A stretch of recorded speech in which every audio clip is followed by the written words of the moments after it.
The words, words, words. And every Shastri, every master has to use words.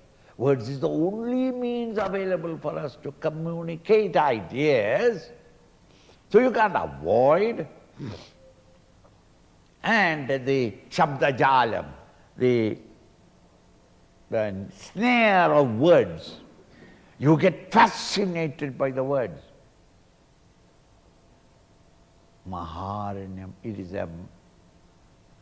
is a heavy, dark, dreary forest of words. Chitta Brahmana Karanam. If you do that, you become Chitta Brahma.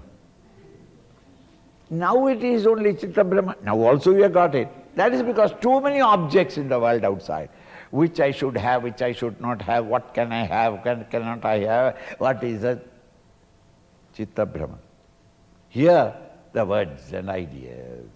So then you start saying that Ramanuja is right or Madhva is right. Can Shankara be right or Advaita is right?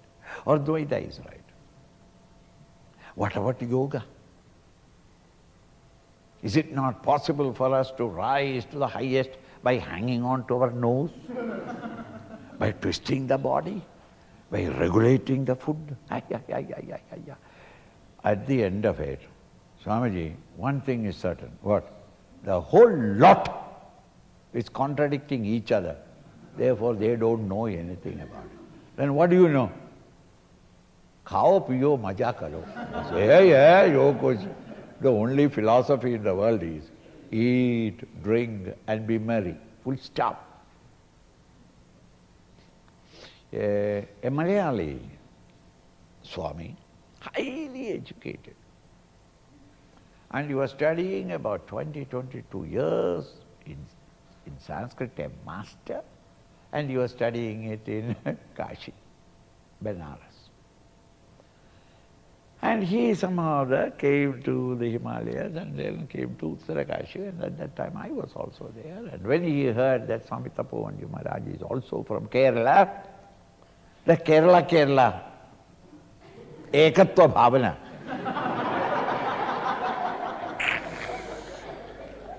Which is much more clear than the Brahmatma, Atma Brahma, Ekyam.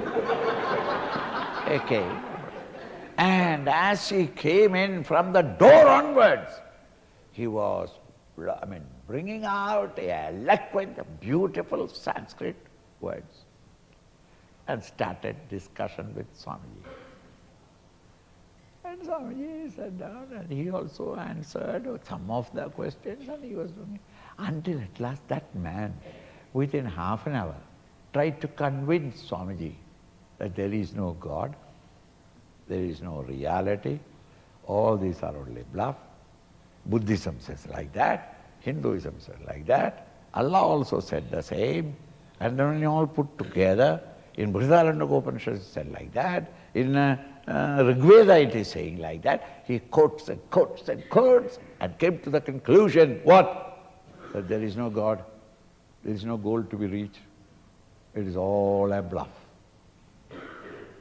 Somebody said, there are Mahapurushas who have come to the same conclusion also. You are not all alone. It's not an original conclusion. So that there are Mahatmas who have come to this conclusion. But, ye karo, Roj, what is that? The Shiva temple, Saumikashi Ishvara, you go there. And you need not pray because you have no faith in it, but be just there. Maybe you may realize that there is something. And Kahake, he was sent out. In about 3 months' time, we heard that he jumped into the Ganges and died, committed suicide. Naturally. Pure intellectually, you can never come to a conclusion. All the intellectual thoughts are given is only a guidance. Thereafter, by yourself, you have to turn your attention in that direction and come to realize Brahmatmaikatva Vijnana, that knowledge, direct knowledge, that the Atman, the self, the spring of consciousness in me, is the one consciousness everywhere illumining all thoughts and all experiences of all living beings until you come to that state. It's not possible.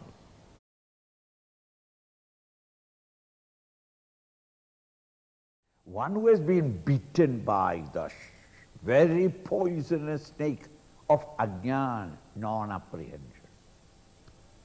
Because of your non-apprehension is all the sorrows created. Because then the misapprehensions, the plurality, and identified with them all your sorrows, samsara dukkha. So when you are thus suffering from the poison that has spread into you because of your ajnana sarpadashta, you have been bitten by the snake of ajnana. Ajnana, non-apprehension of the rope.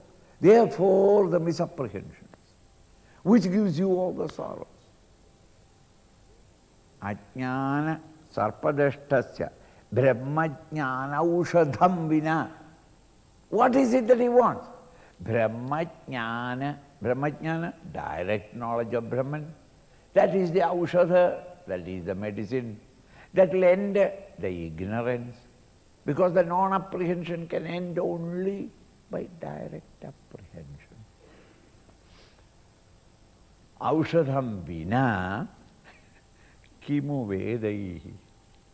At that time, you have been bitten by it and you are, chalo, veda padho. What kimu vedo, veda shastrascha kimu mantraihi. I will give you a mantra. You keep on chanting Sri Ram, Jai Ram, Jai Jai Ram, Sri Ram, Jai Ram. But you are still in confusion. Kimu mantraihi.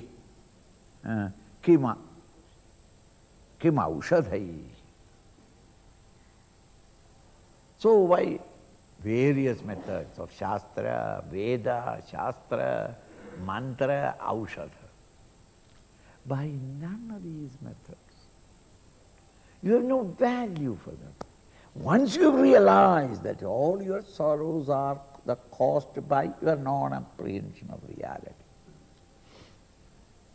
and the pluralistic world, or living in the pluralistic world in sense pleasures, is no more a pleasure.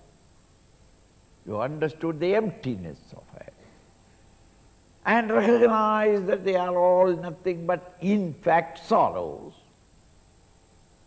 If at all in between there is a little bit of joy or happiness or pleasure, that is only like chutney to give you more appetite to continue your sorrows. Anything that you have been felt happy, good, and within a short time, unhappiness comes. Very hungry at that time, beautiful food, the joy. And after eating, sorrows. I should not have eaten that much. It is natural. Every day you are doing it.